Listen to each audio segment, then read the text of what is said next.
Welcome to another example of ConfigWorks, the configuration program that works entirely inside of SolidWorks. We're going to open up a new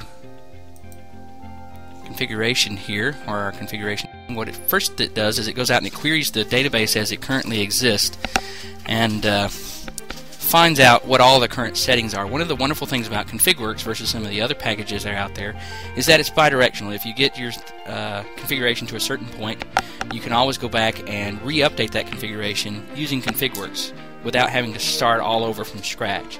So if a client calls back and makes a minor change, like that never happens, right? You can always come back into wherever you left your configuration last and change it. So you can see here I'm just kind of rotating around the part to give you some idea where things are. And we're going to change just a few things here. We've got some different styles of buttons on here, and so that'll change all of the buttons that are in the front of this panel to a different style. We've got another little we can change the distance between the buttons, and those are some standard sizes that this client particularly wanted. We're going to go from 2 rows, or 2 columns I should say, down to 1 column. And we'll start with push button 1 here, and then we'll press the Control S button, which will automatically sequence this. If you need to add in another column in here, you just press Control Insert, that adds a column, and then just Insert adds another row. And here we're changing the Braille style to a square Braille style. You'll see that change in a moment. And then the Braille coloring is a white color, so it's basically just using a different number. And then changing the egress floor will add a star to the Braille. And here we're changing the fire service here, and this, depending on what fire service here in elevator panels, in case you don't know, it changes the whether or not there's a cabinet or whether or not the buttons are in the panel directly. And here we're just kind of telling it what size panel it is, and we're saying the distance below the 72 inches above finished floor is what that 9.25 is, I believe, up there. We're just throwing just a phone jack and stuff like that into the cabinet that we're going to put in here in a minute. And that's just showing what the in-panel buttons are like. There's the 3 buttons we have in there right now that are red up there. So, alright, so let's go over here to our Options tab here. And we can say that we've got a digital device up there. Change the different specifications here for the settings for the digital device, which is actually the thing that shows you what floor you're on and that kind of thing.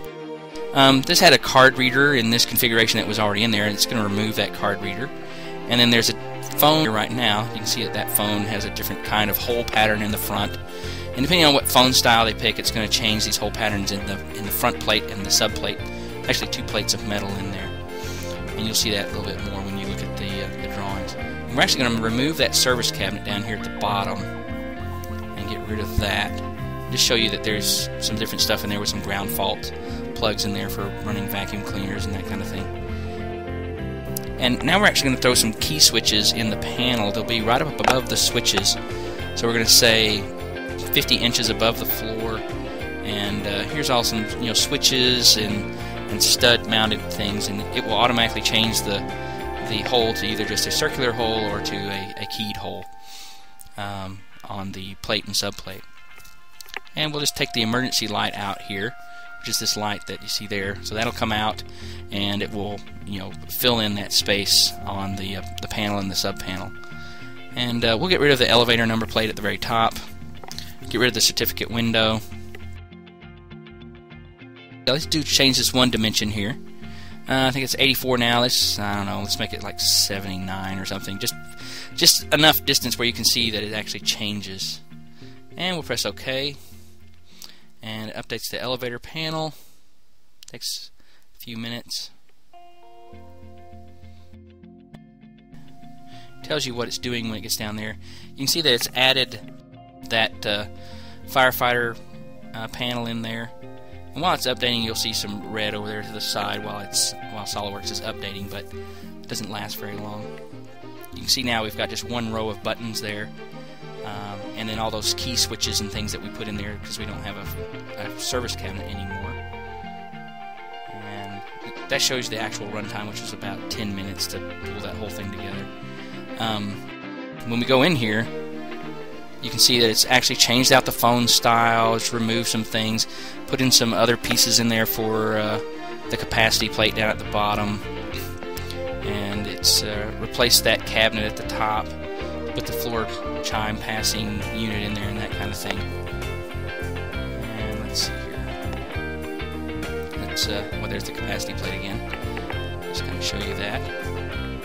And now, obviously, we have a little problem here because we've got there's a digital PI changed out.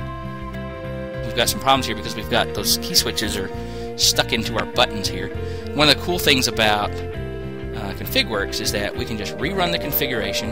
It pulls up how this thing is right now, so we could save this out and then come back to it, a month later, and then make whatever changes the customer wants to make. And here we're just going to change our distance for this row of buttons to 51 inches.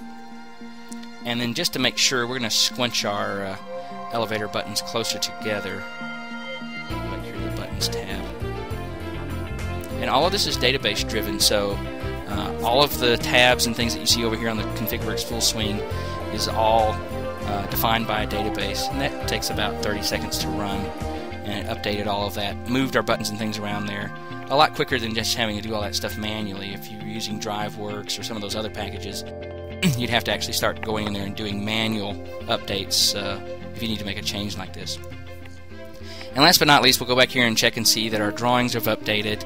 It's got like a detailed drawing here of the inside of our fire service cabinet. You can see the buttons that we picked for the very bottom. That's the only row that you can pick in the elevator service panel. And then these are just some legends in here. It didn't show on the video. There's another sheet here that's got like, I don't know, this thing's got like about 900 parts in it. But here's the flat pattern layout of the box that goes on the back. We have that hidden so that you can see more geometry while we do this. And then here's the full swing plate that gets created. It takes a second for it to update. This is actually the subplate, and you see it's updated there with just a single row. And here's our flat pattern layout, and we'll go back to the front panel. There we go. And pick window and go to the full face plate here. And you can see here we've actually updated this other piece of geometry as well. All of those dimensions just came from what we did in ConfigWorks. You can see all of the little LED lights and all of that stuff cut into the panel. And that's basically it. We appreciate it. Thanks.